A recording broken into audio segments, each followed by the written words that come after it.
The final week of November was refreshingly crisp and frosty.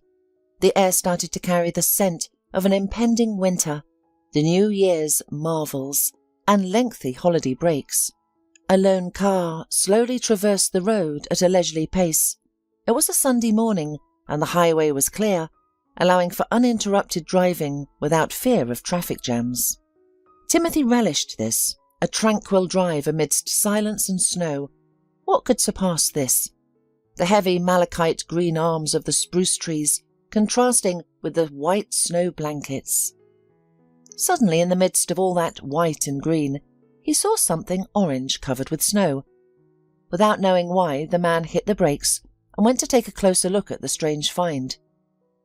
"Child, what happened to you?"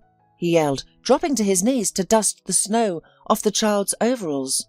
"What are you doing here?" The girl didn't respond. She was about 5 or 6 years old, with round rosy cheeks and mittens covered in snow clumps. He bent lower, attempting to hear her breath. Her long eyelashes fluttered. "She's alive." "It's hot here," the little girl mumbled incoherently, attempting to unzip her overalls. "Mummy, I'm hot. Need water?" "Just a moment," the man whispered, scooping up some snow with his hand and bringing it to the girl's lips. She licked the snow and immediately opened her large grey eyes. "It's snow." "You bet it is." Timothy grinned crookedly. "And where's your mum?" "Mum?"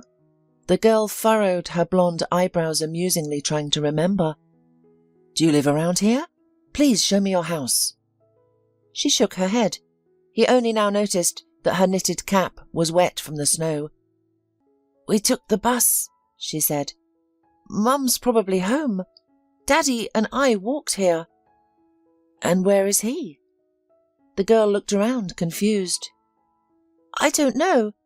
Daddy said we were going to play hide-and-seek. He hid, and I had to look for him. I've been looking and looking, but he's nowhere to be found. I'm tired." "I see," said Timothy. "So let's do it this way. I'll take you to my house. You can warm up and drink some hot tea, and then we'll look for your mum. Let me carry you." He picked the little girl up easily and walked to the car. "Just don't sleep, okay? We'll turn on the heater. What's your name?" "My name is Timothy." "Avery," the little girl said. 20 minutes later, upon entering his apartment, Timothy wrinkled his nose, greeted by the familiar silence and the stifling smell of medicine. This persistent odour pervaded everything, a constant reminder of his mother's illness. "It smells like a hospital," Avery remarked, wrinkling her little snub nose. Timothy set the girl on the floor and began unlacing her shoes. "My mother is ill," he explained. "She is being cared for by a nurse. She gives her injections and medications. Are you hungry? I think we have pancakes. Do you like pancakes?" "Are they with jam?" Avery asked, her eyes lighting up. "With jam and honey and anything you want. But promise me," Timothy said sternly, "that you'll wash them down with some hot tea, okay?" "Deal," the girl agreed, shaking her wet mittens. "Where can I dry them?" "We'll find a place." Timothy smiled, taking her hand. "Let's go to the kitchen, shall we?" Timothy was right. The pancakes were still there, warm and ready to be devoured. Avery sat on a high stool, hungrily eating her treat and sipping her tea. Timothy left for a moment, returning shortly with a pair of warm woolen socks. "I don't have your size, you know," he said, pulling the socks over the child's cold feet.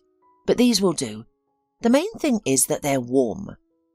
The girl paused with the pancake halfway to her mouth and looked at him with a childlike intensity. "Don't you have any children?" she asked in surprise. "No," Timothy admitted, "but I will have them some day." The girl fidgeted restlessly in the chair. "Dad says he who has no children is a lucky man," she said, staring straight ahead. "He says children are only trouble and loss, especially girls." "Oh, your dad talks nonsense," Timothy said angrily, then added more calmly, "Well, I mean, your dad probably didn't mean it. He was likely just angry or exhausted at the time, so he said it without thinking." "No, He says that every day, the girl said glumly, and Mummy cries and cries. Timothy was finally confused. It seemed that this little girl's family was the kind that even the enemy would not wish. What should I do now? Of course, I must find the girl's parents, but how can I give her back? She'll have to listen to her father's nonsense again. Let me pour you some tea, he said, awkwardly changing the subject. You aren't probably warm yet. Oh, there's Valerie. He looked at the nurse who had entered the kitchen. Hi, Valerie said tiredly. Her eyes were reddened. Clearly she had been up all night, due to Timothy's mother's insomnia. The poor nurse had spent the night reading aloud Dumas's novels. I heard your voice. I came to see who you were talking to. I thought it was the doctor again. But I was wrong. Who's this girl? She looked at the little guest, who was engrossed in dipping pancakes in jam, and seemed oblivious to her surroundings.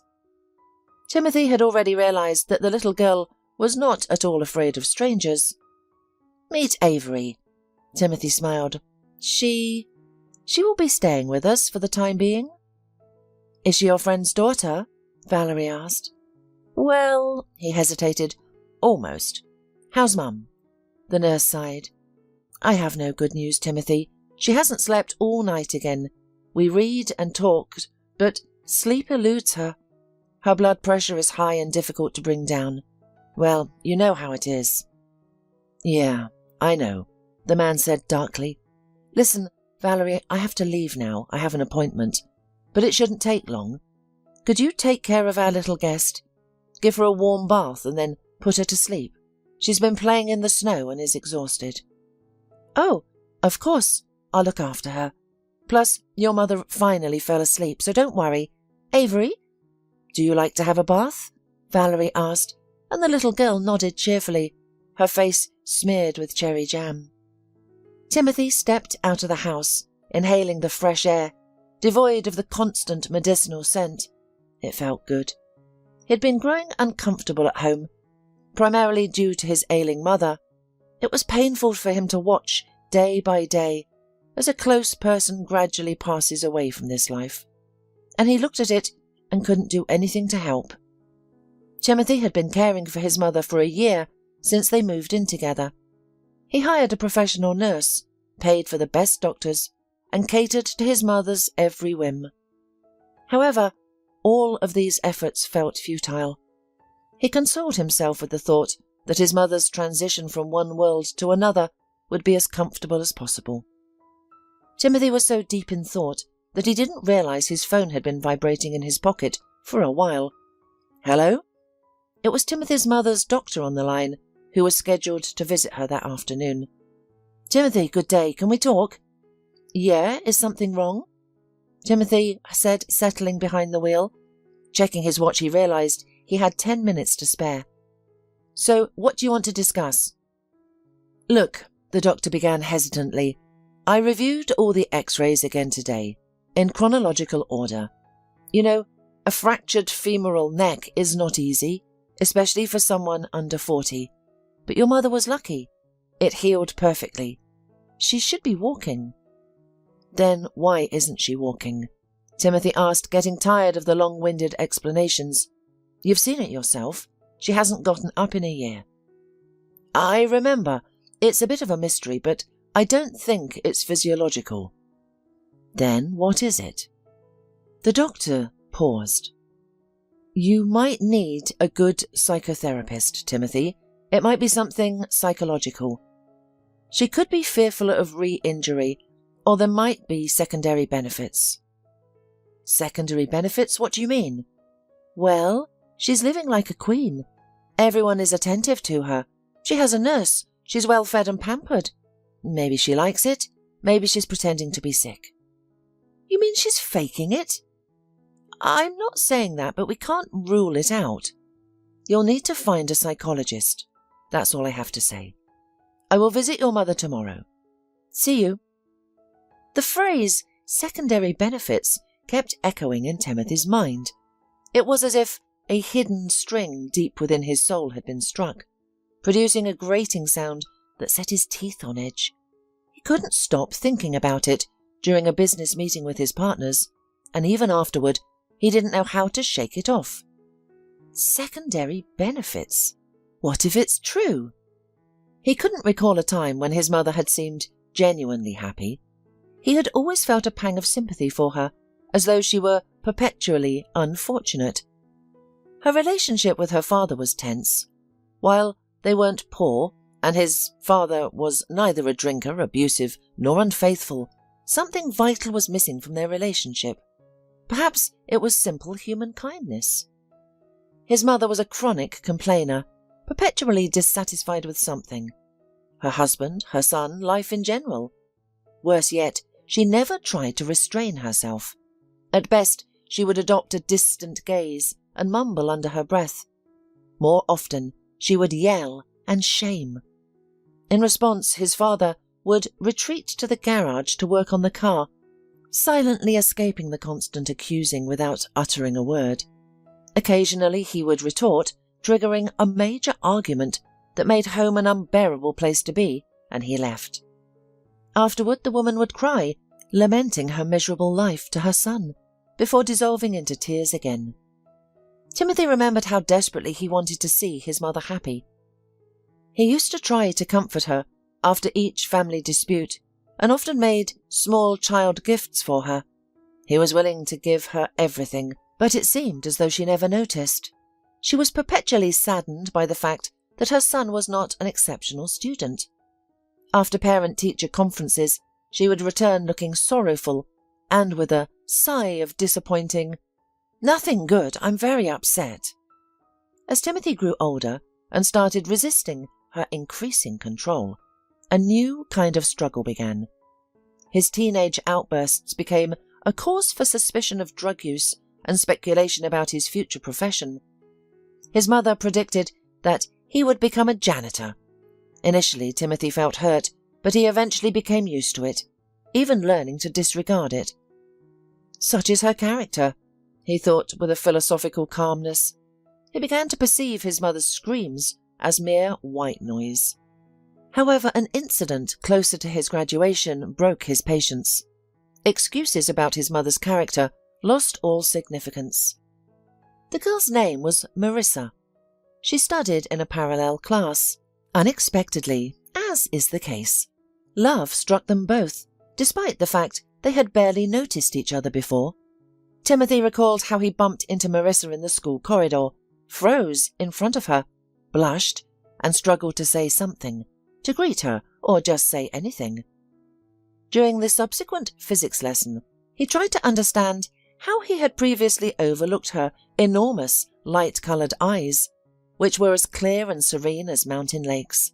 Her eyelashes were long and as black as coal, and her braid was thick. He suddenly had a profound desire to see her blonde hair loose, imagining it to be as soft as silk and smelling of fresh grass, which had been his favourite scent since childhood. That day he received a D for failing to hear a teacher's question and was scolded for his inattentiveness. But he wasn't upset. None of it mattered from now on. After school he waited for Marissa on the porch. When she exited and saw him, she smiled brightly, like a spring day. "I thought you had left already," she said. Timothy wished to respond with something clever and funny, but nothing came to mind. Instead, he just took her backpack and grumbled. "How can you carry such a heavy load? It's unhealthy. Come on, I'll walk you out," he said. Marissa smiled slyly.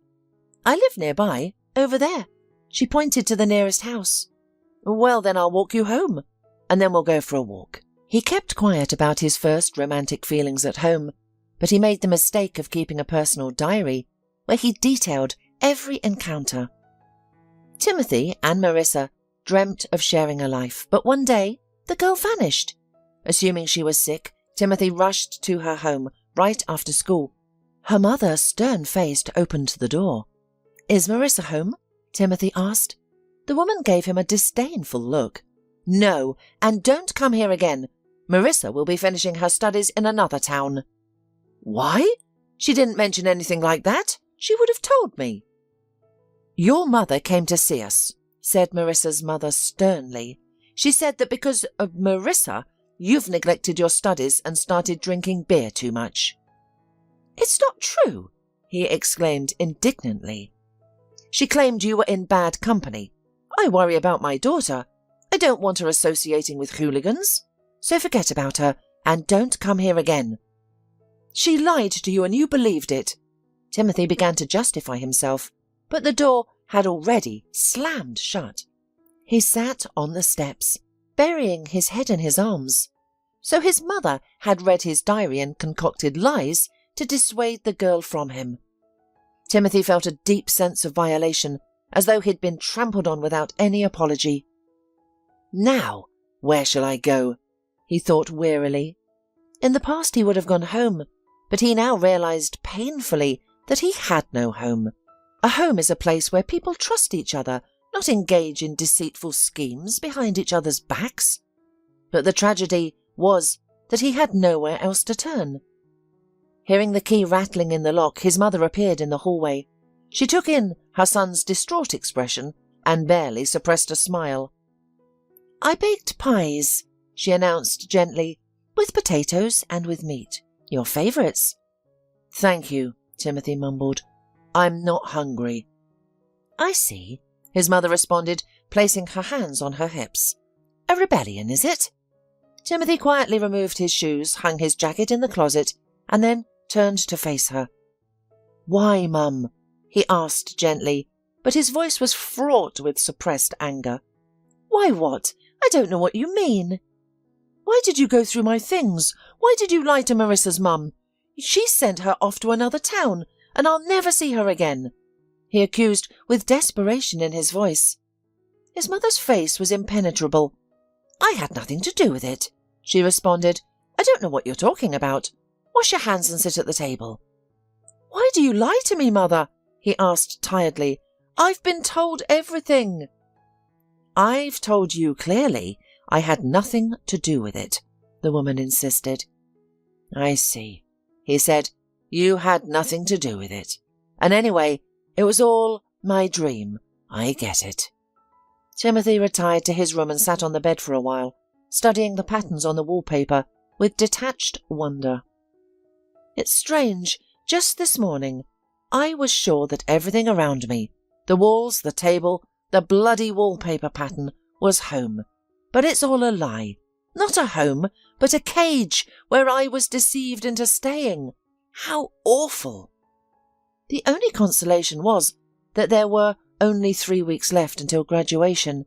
After that, he could leave this place. He just had to wait a little longer. Timothy vividly remembered getting on the train, leaving his school friends on the platform. His mother hadn't come to the station. When she learned of his decision, she melodramatically clutched her heart, grabbed her blood pressure monitor and wept. When this didn't work, she tried her persuasion, which also failed. She then resorted to shouting and accusing Timothy of ingratitude. This could have continued indefinitely if his father hadn't intervened. "Don't, Rachel," he said. "You've brought this on yourself. Let him go." "From home?" "Yes, or you'll ruin his life too." He looked at Timothy with understanding and sympathy in his eyes. "Thanks, Dad," Timothy said gratefully. His father simply patted him on the head in response. As the train started moving, Timothy sighed with relief. "I'm free. Now I can finally start my life." He didn't visit his parents often, perhaps once a year at most, and he never stayed overnight. His mother resented his infrequent visits, but his father understood. During Timothy's first visit, his father asked him to help clean the garage. Timothy readily agreed, but upon entering the garage, he found it impeccably organized. "Where's the mess you promised?" he asked cheerfully. Instead of answering, Dad pulled out several white envelopes from under the car seat. "From Marissa," he said, offering a letter to his son. "She wrote to you, as you see." "But why didn't you give them to me immediately?" Timothy replied, perplexed. His father's face turned red with embarrassment. "Your mother was intercepting them," he admitted reluctantly, "and I stole them from her. But don't be angry with her, son.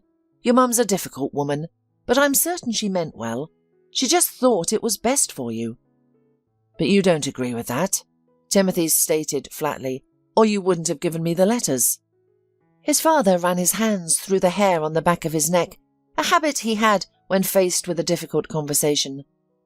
You're an adult now, he finally said, but it's still hard for me to discuss this. Your mother and me, we perhaps rushed into marriage. It's not that either of us are bad or good. It's just that we are very different people, and maybe now that you're grown up, we can grant each other freedom and find happiness. You want to leave Mum? Timothy asked. His father looked down, embarrassed, and paused. Then, making up his mind, he looked Timothy in the eyes and said something he had been too ashamed to even admit to himself. Yes, Timothy, I want to leave her. Do you disapprove? His son knew how to appreciate honesty, and he only said, No, Dad, it's your decision, and I'll accept it. You're adults too. At home, of course, he said nothing to his mother about the letters, but on the train, taking him back to his studies and his new friends, he read them all.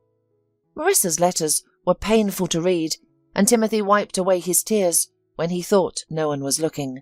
In the first letter, Marissa described her situation. They had taken her old phone with all the contacts and replaced it with a new one that only had 2 numbers, her mother's and her aunt's, who she was sent to live with. The aunt, according to Marissa's letter, was a stern woman who strictly made sure that her niece did not dare to go out after school. After lessons, Marissa was given 2 hours for homework, then expected to complete household chores. Her chores included cleaning, cooking dinner, and gardening. Her aunt checked her phone daily, regularly invaded her privacy, and reported to Marissa's mother about the progress of her re-education. In the second letter, Marissa wrote that she found a way to evade her aunt's constant surveillance. She would go to the basement to fetch vegetables and preserves, as her aunt disliked the damp. There she had a few minutes of privacy to write her letters. She wrote this one over the course of a week. If Timothy wanted to respond, he could send his reply to the address of Marissa's school friend, who would pass it along. The third letter from Marissa was brief. She wrote that she understood Timothy's reluctance to respond and promised not to impose on him any further. The same day, he got off the train and bought a bus ticket, eager to see Marissa and explain himself. He headed to the address of her school friend with a plan in mind. I'll try to get Marissa out and take her away with me right away. A tall girl with a black braid opened the door. Are you Timothy? She asked, grinning in response to his puzzled look. Marissa drew your portrait. She's good at drawing. It looks like you. Can you give me her address or phone number? Timothy asked. The girl shook her head, frowning. Her aunt married her off to some guy.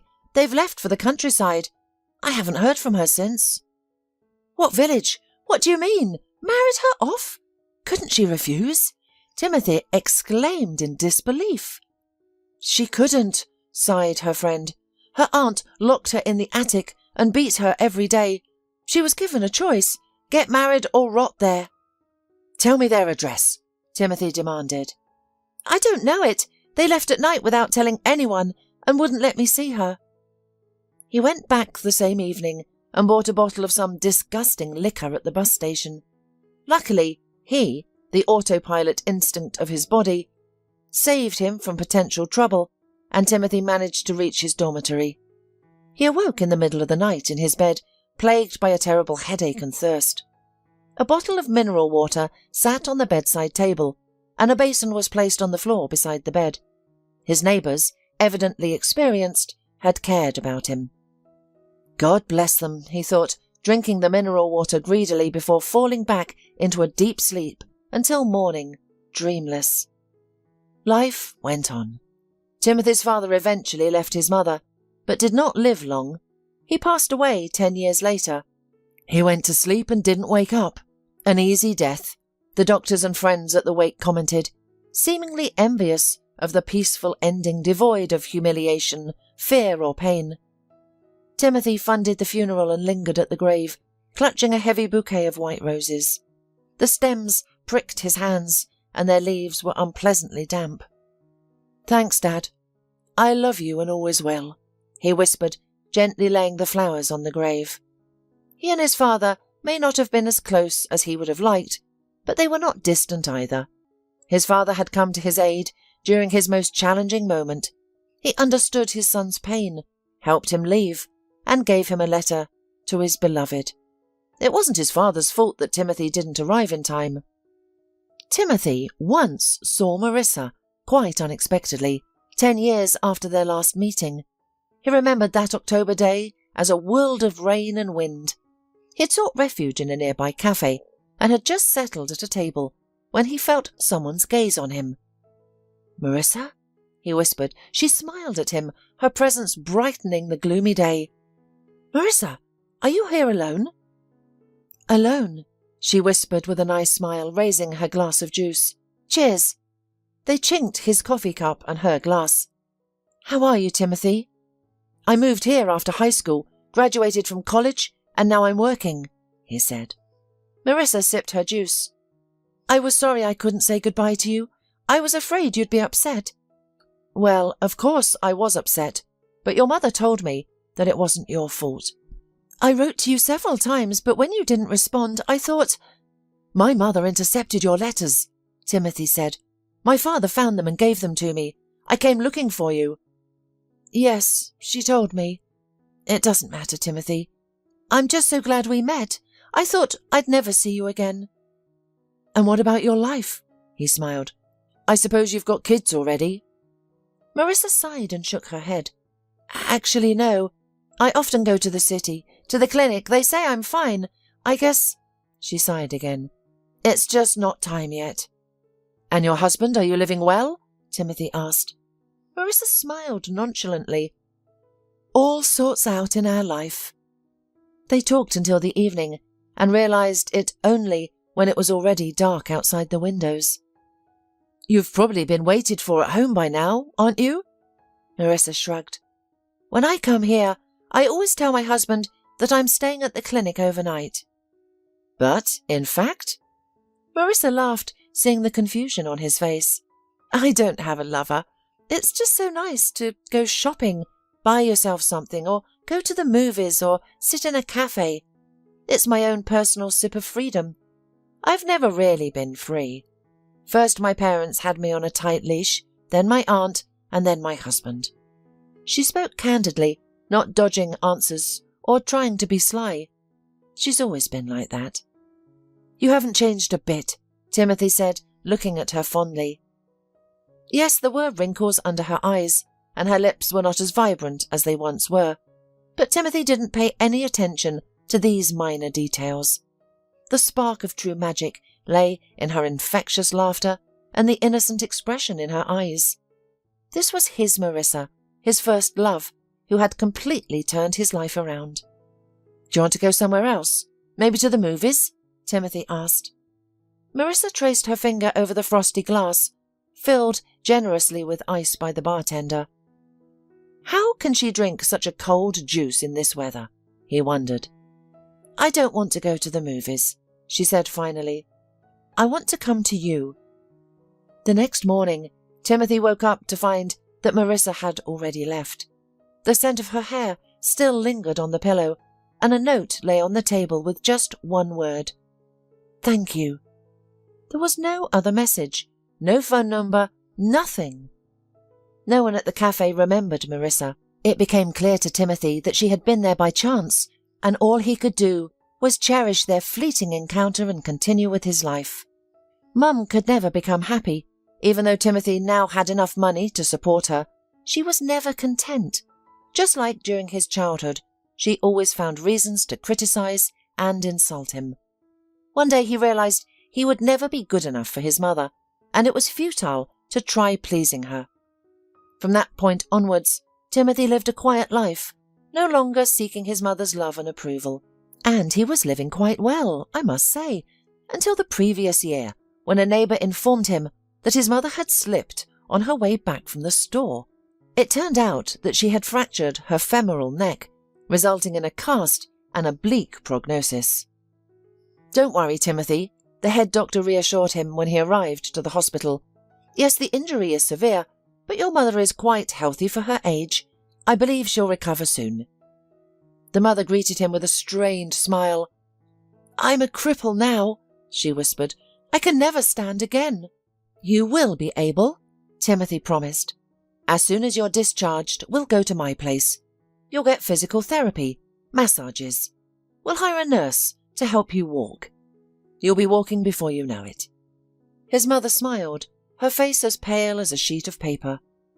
In due time, Timothy took his mother to his place. However, as usual, nothing seemed to satisfy her. She showed no interest in physical therapy, made no attempt to stand, and the first two nurses left within a week due to her demanding nature. Only the current nurse, Valerie, could handle her. Timothy paid her generously and did not hesitate to agree to a high payment as long as she stayed. And now he couldn't believe that his mother had voluntarily become disabled just to be taken care of. He didn't finish his thought. The phone screen displayed the nurse's number. Before he could answer, Valerie's urgent shout rang out. "Timothy, come back immediately. I don't know what to do. Your mum saw Avery and—" "I'm coming," shouted Timothy, without listening to the end. As he burst into the apartment, the nurse emerged, carrying a frightened Avery in her arms. From his mother's room came anguished screams. "You filthy brat! No children in my house! I don't want to see her! Throw her out!" "It's all right. Girls," Timothy whispered, moving towards his mother's room. "I'll handle this." Inside, he saw his mother wreaking havoc and smashing anything within reach. Vases, candy bowls, cups. What a scene! "Throw her out!" she shrieked. "Out! Out!" Seeing her son, she froze momentarily before collapsing to the floor. "Timothy, help me!" she pleaded, reaching out to him. "Help me up!" "I've been here for a while, Mum," he responded quietly, "and I saw you moving around." "You're imagining things. I couldn't reach Valerie, so I tried to get to the bookshelf and then—" "You managed to reach it," Timothy said, looking at the books scattered on the floor. "Go back to bed. I'll ask Valerie to give you a sedative." "Son!" He left the room. The nurse and Avery were still standing in the hallway. "Give me the girl," he said, "and give Mum something to calm her down. She seems to have gotten too excited." "Well, you, young lady," he said, turning to Avery, "it wouldn't help to get some sleep. We'll warm some milk and honey now, and when you fall asleep, I'll start looking for your mummy and daddy."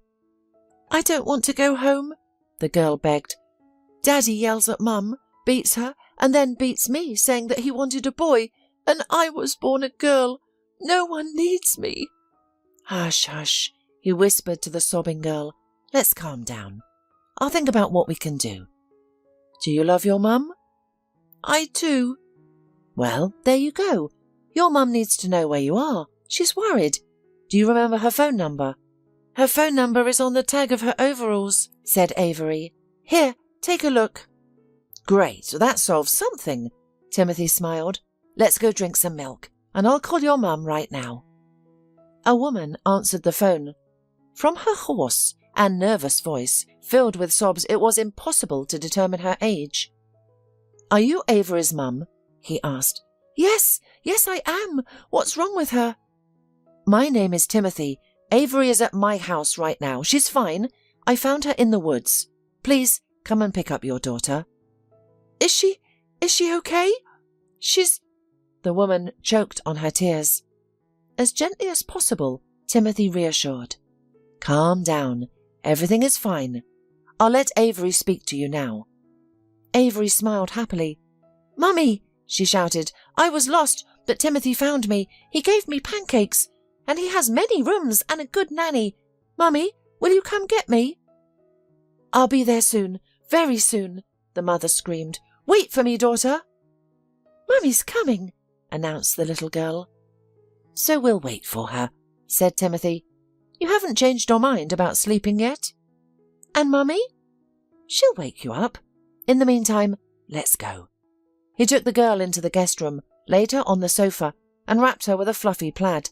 "You can imagine that you are lying in a bear's den," Timothy said, "and next to the bear is sniffling in his sleep, and you are basking against him, and you are warm. Warm! It's great, isn't it?" "Is the bear kind?" asked the sleepy girl. "Kind, wise and brave," said Timothy. "He will make sure you don't get cold, and he won't let anyone hurt you. He will treat you with honey, the most fragrant and delicious. And also—" But the little girl was already asleep. Timothy smoothed her dishevelled hair. "Sleep, my little friend," he whispered, and left the room. The nurse was waiting for him in the kitchen. "I've injected a sedative. Your mother is sleeping," she reported. "Good," Timothy said, pouring himself a cup of coffee.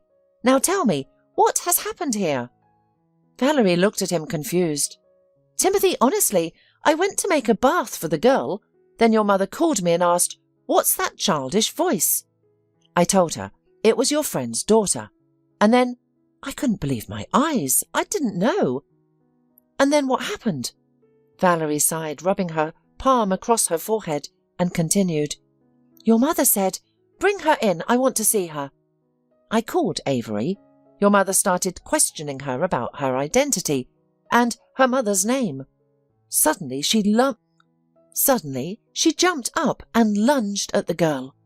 I barely managed to shield Avery. Your mother started screaming. You must have heard her. She ran around the room in that state. But you know that before she couldn't even take a step because she always claimed it hurt to step on her feet." "Yes, I know. I quickly picked up Avery and ran out. I locked her to your study and immediately called you." "I believe you, Valerie," the man said. "Have some tea and calm down. We both had a hard day, and I'll wait for Avery's mum." He didn't have long to wait. The doorbell rang just as he finished his sentence. "I'll get it," said Timothy, standing up. Then there was a long silence, so long that it made Valerie worry. She had no idea that a haggard and trembling Marissa was standing at the door. "Timothy," Marissa stammered, "is that you?" He silently took her hand and pulled her close. Marissa started sobbing. I thought... "Shh, it's okay, Marissa. Avery is asleep. Do you want to see her now? Let's go." Marissa knelt in front of her sleeping daughter, her hands fumbling as they touched the little girl's hair and adjusted the plaid. "Let her sleep a bit," Timothy whispered. "She's had an exhausting day. Let's go talk." He led her to his study and settled her into a chair. Marissa's hands were shaking. "We'll get through this," he promised, procuring a bottle and glass from the bar. "I don't—" "Just take it," he insisted, making her sip. Take a sip and then again. Marissa obediently sipped, squinted her eyes but swallowed. "That's it. Good job. Now tell me everything from the start." And she began. "When I got married, Glenn said he needed me to bear children. He wanted at least 5 boys. He didn't love me, but he believed that since I was young, everything would be fine." "But it didn't turn out fine," Timothy whispered. "Yes, he was so angry. He beat me, claiming I was disgracing him. He pointed out that others had 3 children and were expecting a 4th, whereas I couldn't give birth to 1. His mother took me to some woman who prepared herbal concoctions for me to drink, as unpleasant as they were. We eventually went to the clinic for a checkup. They told me there was nothing wrong and suggested my husband get checked instead. But I didn't tell him. He would have beaten me again for even suspecting it. I told him I would go for treatment, and I finally got pregnant. I thought Glenn would be ecstatic, but all he said was, 'Even a useless sheep gives some wool.' Of course, he expected a son, but we had a daughter instead. He was furious, constantly shouting about not wanting to feed an unnecessary family, claiming a girl was only a loss unlike a son. But I didn't pay attention to his words. Why should I? I had a lovely daughter. Lately, he'd been acting strange, smirking at our daughter. I even thought he might have gotten attached to her. Today, he said he was taking her for a walk in the woods, but he came back alone. He said she got lost and he couldn't find her." "Wait a minute," Timothy interrupted. "Could Avery be my daughter?" Things didn't work out with your husband, and then her age is matching. Marissa, tell me the truth. Is Avery my daughter?" She responded with a long look, then gave a slight nod. "I wanted it very much. When I left you that morning I was hopeful, and it turned out to be for a good reason," said Marissa. Timothy rubbed his chin and replied, "Well, you realize I won't let my daughter go to that monster, and neither will you. You can stay here, right here, today, now. We'll formalize your divorce. Do you want to go back to him?" Marissa grinned bitterly. Who in their right mind would want to go back to him? "Well, that's settled. Then you're both staying. First, we'll—" "Throw her out!" came from behind the door. Then the door swung open, and Marissa's mother entered the room. She walked confidently past Marissa and sat in a neighbouring chair. "This one," the woman pointed contemptuously at the guest, "isn't part of my plans. I didn't give birth to you, Timothy, for you to get married and forget about your mother. You're supposed to be my help in my old age, not—" "So, you're walking well, right?"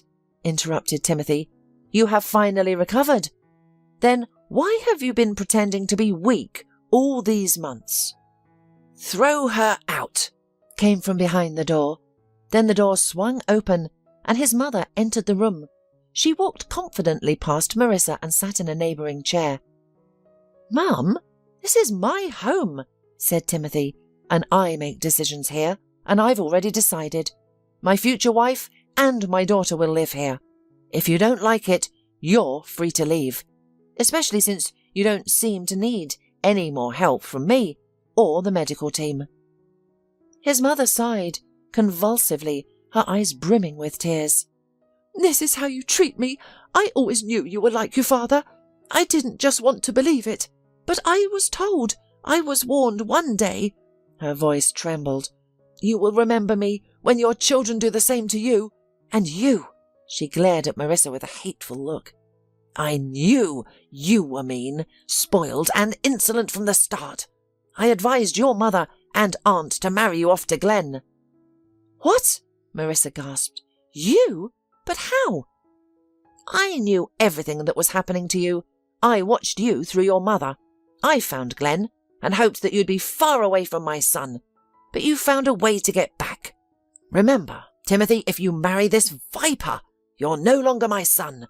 I don't want to see you or your children. I will never accept her. Now, I'm leaving.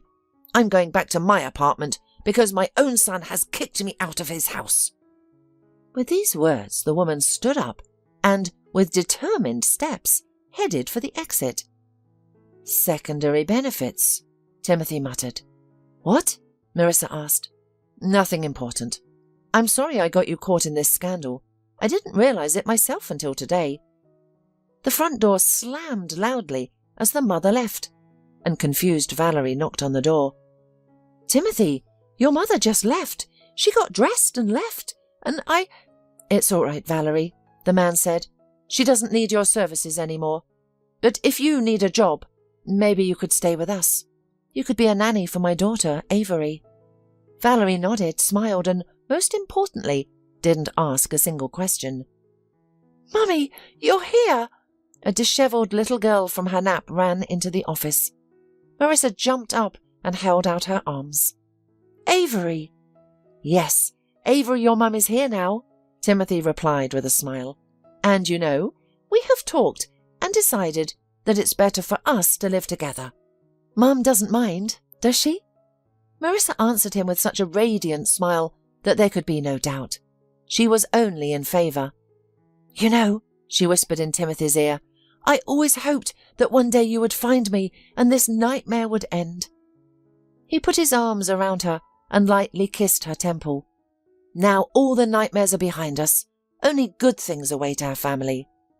"What about your mum?" Marissa asked. "Is she going to be—" "As for Mum, I'll give her money to cover everything, but then, I don't know. It's too painful for me to discuss right now. I'm simply not ready for this." "Rachel," the neighbour said reproachfully, "you can say whatever you want, but you still have a good son."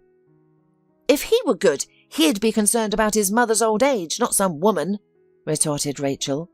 Her voice was so full of conviction that it momentarily frightened the neighbour. Rachel, she said gently, have you ever loved anyone in your life? Not in your way, but genuinely, like people usually do. Are you implying I never loved my son? I carried him for 9 months. I was constantly sick, swelled up like a hippopotamus, and had a 24-hour labour. Then I never got any sleep, just feeding him constantly. But did he ever refuse you anything?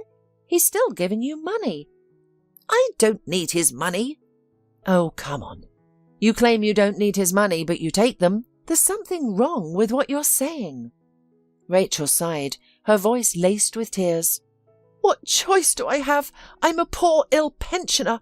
I'm forced to accept this charity, even though I don't want to. Well, well, the neighbour smirked. You're not being truthful again, Rachel.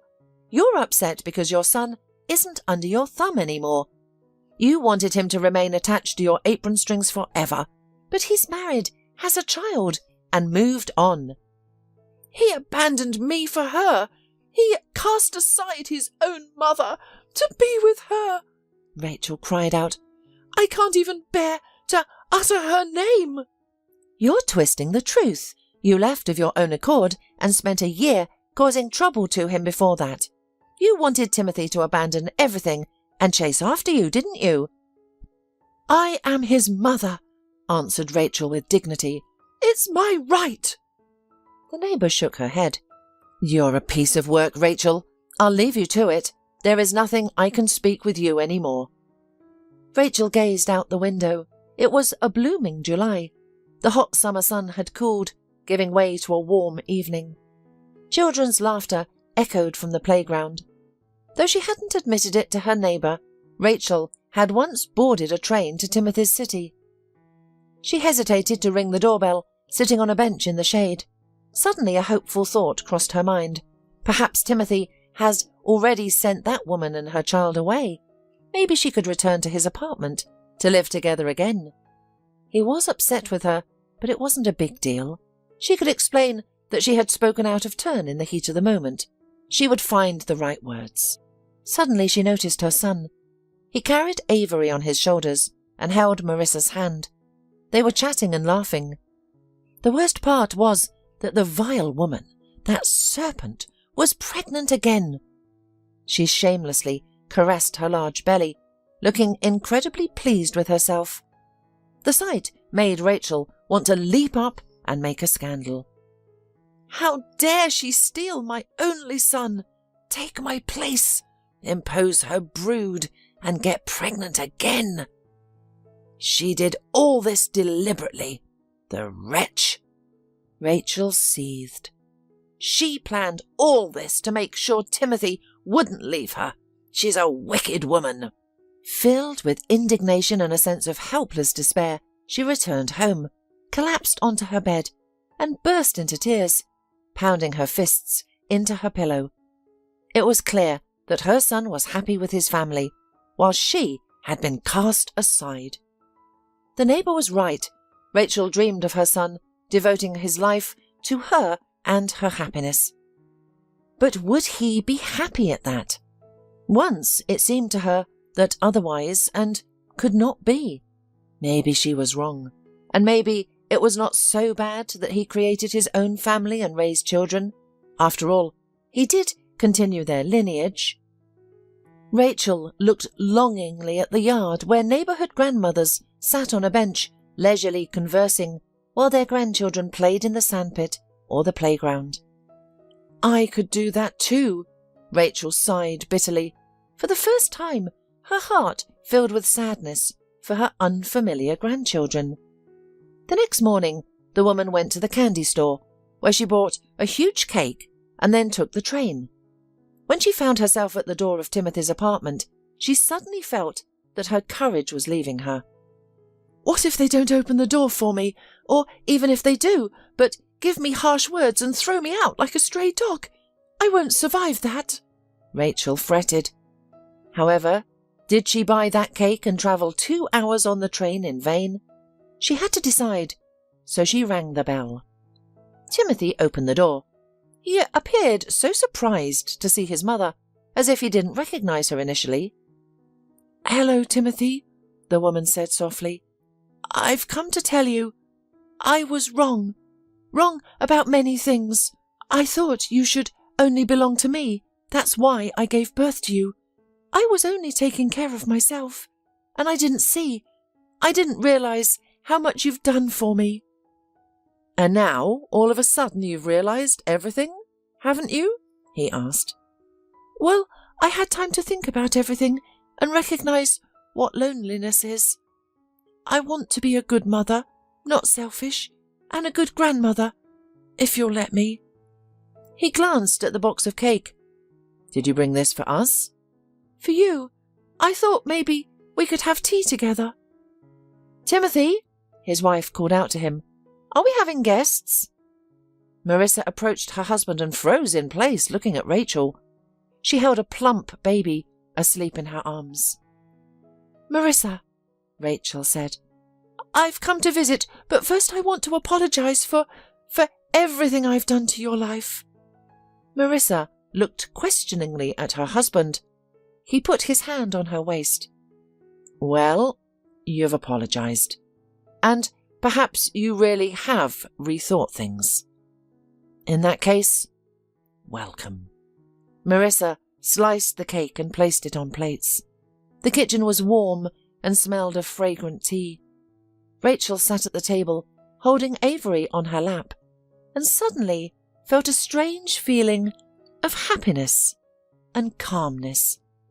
Her family was with her, and it was wonderful. Just to love them.